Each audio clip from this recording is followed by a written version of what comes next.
What's going on, Player Profiler Nation? It's the Trade Gods Overtime Edition.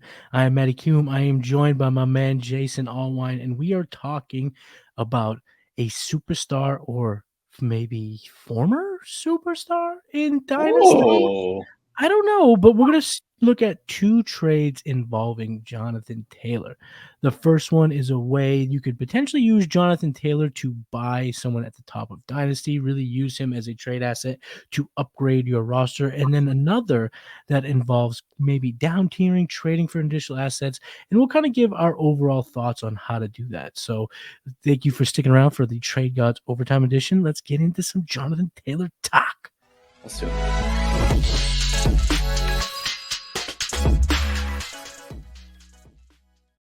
So here it is, the first trade involving Jonathan Taylor. It is a 10-team PPR, 1 QB start 8, so it's not that deep starting lineups. But our guy Mike D in the Discord was able to acquire Justin Jefferson. And to do so, he took Jonathan Taylor, patched it with Josh Allen, Alexander Madison, and Jameson Williams. So, Jason, really kind of talk about your thoughts on Jonathan Taylor and using him to buy up, and then break down this trade. Yeah, I mean, I think it's tough to sell Jonathan Taylor right now. As you know, I say it all the time. I'm a market man, and I hate selling low. But he's still a valuable piece. And if you, especially personally, believe that this might be the end of the road, especially with him on the Colts, or is hitting a rough situation. Maybe you think he's Le'Veon Bell 2.0. I don't necessarily believe that, but still, he's still expensive. And so you can still get yourself something nice. And that is what was done here in getting Justin Jefferson. Now, I will say this. Unfortunately, to me, I do feel like Mike D here lost the trade at a face value based on the assets given up. Luckily for him, he sent over the roster in the Discord. Some extra context is that he had Josh Allen and Jalen Hurts. And so in a one quarterback league, it kind of makes sense to try to move on from one of those. I maybe would have liked to expunge a little bit of value and maybe made that one kind of trade, but still putting Jonathan Taylor, Josh Allen together to get yourself Justin Jefferson in a one quarterback league should be plenty. And that is probably why I don't necessarily like this trade. And partly because I still do believe in Jameson Williams a lot, really. I really, really do. He came in last year. He only had one catch, but that one catch was a 41-yard touchdown. He's got the speed at a 4.39 40, and he had an incredibly impressive junior year at Alabama. 1,500 receiving yards, 15 touchdowns, on top of almost 400 special teams yards and 2 special teams touchdowns. And me being a football guy, I love to see special teams production as well. So I do think Jameson Williams is going to hit. You get a good redraft player in Alexander Madison. This was a ton to give up for Justin Jefferson. Are you going to be happy you did this? Yes, because you still have Jalen Hurts. But if you didn't have Jalen Hurts, you've given up way too much. And that's kind of the point. Yeah, it's. Let me just start with Jonathan Taylor and what to do with Jonathan Taylor, because everyone's asking that question. What do I do with Jonathan Taylor? What do I do with Jonathan Taylor? I think if you roster Jonathan Taylor, he's a hold because he's still only 25. We were regarding him as the number 1 dynasty running back just a year and a half ago. He can absolutely return to that form, and he's a trade away to the Miami Dolphins from just skyrocketing back up. And you can't take it off the trade block. I mean, off the list of possibilities here. Now that they just lost Jeff Wilson, there's a chance that Jonathan Taylor could be in a Miami Dolphins uniform as early as week 5. So you don't want to completely give up on Jonathan Taylor. That's why I'm not selling in Dynasty. But if I could do a trade kind of like this one, this is the type of thing I think you should do, and the things you should try to explore with Jonathan Taylor. You might have to be patient. You might have to be patient, even in terms of buying with Jonathan Taylor as your currency, because some teams might be uncertain whether they want to look at the long-term picture or the short term. And maybe 3-4 weeks into the season, that picture will come a tad bit clearer, and the teams that are looking at 2024 and beyond will be a lot more accepting of selling a superstar for Jonathan Taylor. But if I don't have Jonathan Taylor, I'm sending out low ball offers. I'm trying to get him at any bit of a discount. If you get him at 80 cents on the dollar, 85 cents on the dollar, I'm absolutely trying to do so.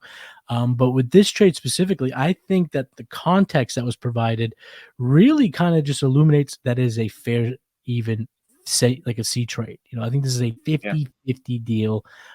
Because when you look at the players involved, if Josh Allen, it wasn't Josh Allen, let's say it was Dak Prescott, Daniel Jones, it would be a clear win for Mike D getting Justin Jefferson. But because it's Josh Allen, it's a lot. I mean, when you look at the warp tool over at South Harmon FF, shout out Adam and Mike, Justin Jefferson last year had a 2.08 WAR. That was warp, which was the highest wide receivers and the third highest overall.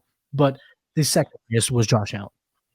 So you are getting a world-class quarterback, someone who can provide as much value for your team as a Jonathan Taylor. Now, if this person here that Mike made the trade with already rosters a Trevor Lawrence or a Justin Fields, someone who, yes, isn't as good as Josh Allen, but could be on the upswing in terms of catching up to his fantasy output, then this trade becomes less appealing to me. But if, let's say, his starting quarterback was Kirk Cousins, Dak Prescott, Kyler Murray, who's now hurt for the season, this is a game-changing trade in which he can absolutely compete because he's going to get a starting running back in Alexander Mattison week 1. James Williams is an asset, whether you believe in him or not. You're on one side, I'm on the other, but he's still an asset. So to get him, you can do things with him in terms of trades or holding whatever. So it's still an asset that's worth getting.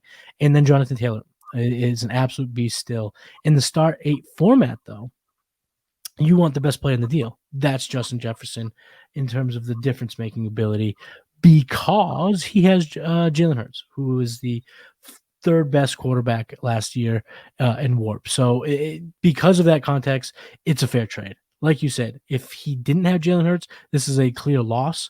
But because he goes from Josh Allen to Jalen Hurts, it's like no harm, no foul. Give me Jetta and let me win some fantasy football matchups. So trade on both sides.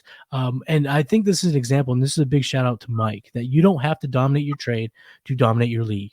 This is a trade that's probably going to put his team in a new stratosphere, but on paper, he lost the trade or at best broke even on the trade. So this is an example of not only selling Jonathan Taylor to get a superstar, but also an example of not necessarily coming away with an absolute win in the trade, but also being able to make your team better. The next Jonathan Taylor we're going to break down comes from our guy, DeRay25, who's in the TGIF. Shout out to all them boys in the TGIF, the Trade God Invitational. We had a whole episode breaking down trades and the importance of how to go about certain trades, philosophies about going about certain trades, and the importance of time. So if you haven't checked out that episode, Trade Gods, definitely go ahead and do that. But this example is it's a sell case. He traded away Jonathan Taylor to get a plethora of assets. So this is a 12-team PPR Superflex 1.75 TEP start 10. It is not TGIF. It's another league that he's in. So, Jay, what do you see this trade? Is this enough if you're selling Jonathan Taylor on the IR news?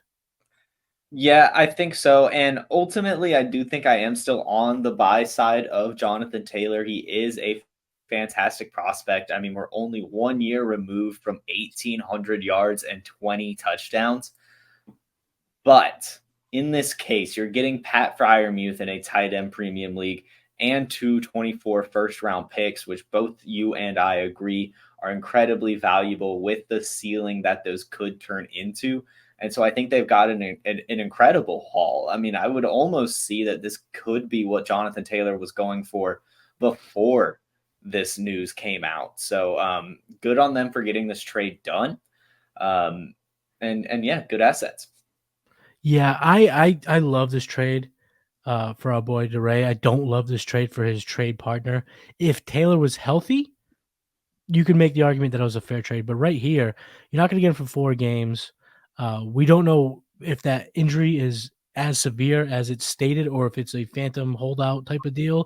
But if it is a real injury, it's not going to go away in those 4 weeks completely. He's going to have to be dealing with that potentially all season. So if you're getting a hobbled Jonathan Taylor or an unhappy Jonathan Taylor, it may not be the Jonathan Taylor that we grew to love just a couple years ago. And then you look at the return. Frymouth is a starter, especially in this format, 1.75 premium. Hubbard, good depth piece, nothing crazy about it.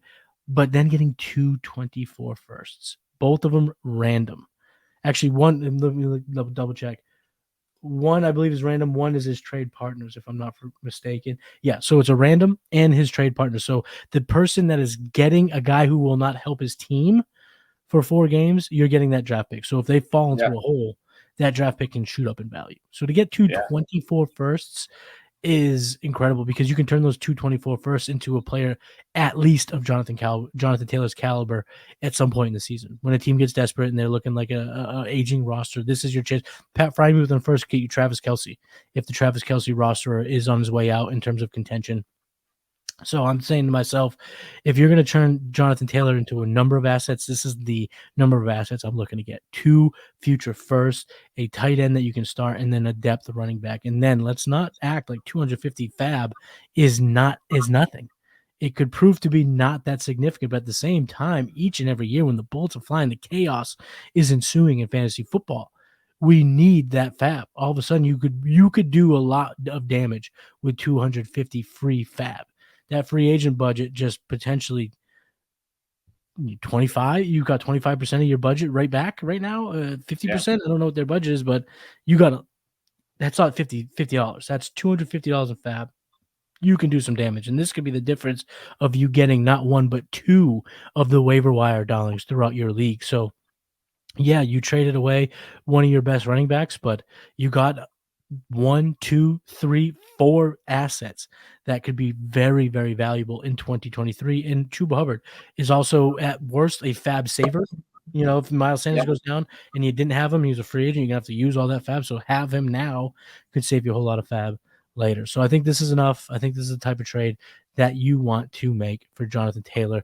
But if you have Jonathan Taylor and you're confused, hit us up in the Discord. We can talk about it. We can get into details when it comes to any trades because we are the Trade Gods. Thank you guys again for tuning into Trade Gods Overtime. Jason, give us your last words. Give us your final words of this OT sesh. Bye, Jonathan Taylor.